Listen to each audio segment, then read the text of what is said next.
GameHub has finally dropped the new 5.3.0 update, and this version pushes the handheld gaming experience to a completely new level. The interface has been redesigned from the ground up with a PS5-style layout, making your Android device feel like a real console the moment you open it. The My Section page now highlights your recently played games at the top for instant one-tap access, giving the whole app a cleaner, faster, and more premium feel. The search experience has been upgraded too, with a refreshed page that shows your history, trending titles, and popular searches all in one place. Discovering new games feels quicker and more natural than ever. GameHub has also added visible playtime stats for recently played titles, letting you instantly see how long you've played and compare your progress with friends. The Steam experience gets a major boost with support for online game updates, an improved sidebar for smooth account management, and a fully revamped library that loads faster and gets you into your games with zero friction. Performance improvements and bug fixes across the board make everything feel sharper and more stable. And the biggest power-up, GameHub now integrates a new DirectX 12 supported driver update with VKD 3D Proton 3.0, delivering noticeably better compatibility and performance in modern titles. Whether you're on MediaTek, Mali, or high-end Snapdragon hardware, especially Snapdragon 8 Elite, this version runs smoother, loads quicker, and feels closer to true PC-level gaming than ever before. So let's set up GameHub 5.3.0 the right way. The first step is to install the official build from the GameHub GitHub page. Open the app, sign in with your Google account, and allow the required permissions because they're essential for proper file access. Once you're in, tap on Import PC Games and add the game's executable file. Since this is a new version of the emulator, it will download the required drivers after you finish the initial setup. In the settings menu, start with the general section and set the resolution to 960 by 544,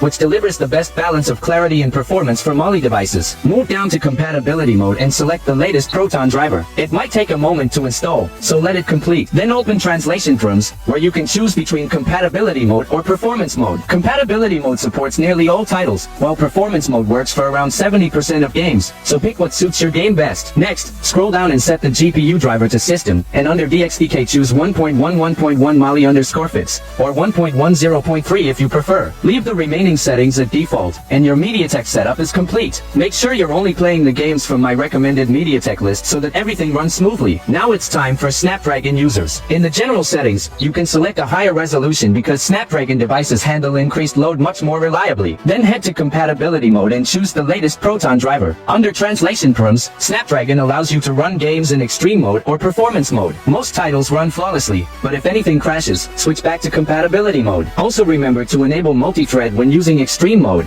as it boosts performance significantly. Next, go to GPU drivers. If you're using Snapdragon 8 Elite, select the 80 Gen 5 driver or the system driver. For all regular Snapdragon chips from the 480 and 680 series up to the 8 Gen 3, use the latest Turnip driver. Poco devices also benefit the most from Turnip right now, offering the highest stability and performance, especially on Snapdragon 7 Gen 1 to 7 Gen 3, and even the 8 Gen 1 to 8 Gen 5 range. Just test between system and Turnip to see which your device performs best with. Now open the DXDK settings. If you want maximum performance, use version 2.7.1. If you need broader compatibility, select 2.3.1 or 2.4.1. And finally, for DirectX 12 support, choose the new VKD 3D Proton 3.0 driver, which unlocks DX12 titles with smoother rendering and fewer glitches. Leave the remaining settings on default, and your Snapdragon setup is ready. At this point, your device becomes a true portable gaming machine. Run any PC game, push your hardware, and enjoy the full power of GameHub 5.3.0. And now you can see for yourself just how stable this game is running. The performance speaks for itself. No frame drops, no unexpected stutters, no loading issues, nothing slowing you down. Everything is smooth, responsive, and exactly how a proper PC-level experience should feel on a handheld device. This is the point where you realize just how far GameHub 5.3.0 has come. It's not just launching the game, it's delivering consistent, reliable performance from start to finish, even on scenes where most emulators struggle to keep up. This stability is the real upgrade. The new drivers, the enhanced compatibility, the improved interface, the DX12 support, everything works together to make the gameplay feel natural and effortless. You tap, it responds. You load into a new area, it transitions cleanly without breaking immersion. Even long sessions stay cool and steady, proving that the developers have truly optimized this version for real gaming, not just casual testing. And the best part is that this stability isn't limited to one single device. Whether you're using MediaTek, Mali, or Snapdragon hardware, the results remain solid as long as you follow the setup I showed. This is what a proper handheld gaming experience should look like. So if you've been waiting for that moment when Android finally feels like a true portable console, this is it. Enjoy your games, push the performance, and experience how smooth and stable GameHub has become.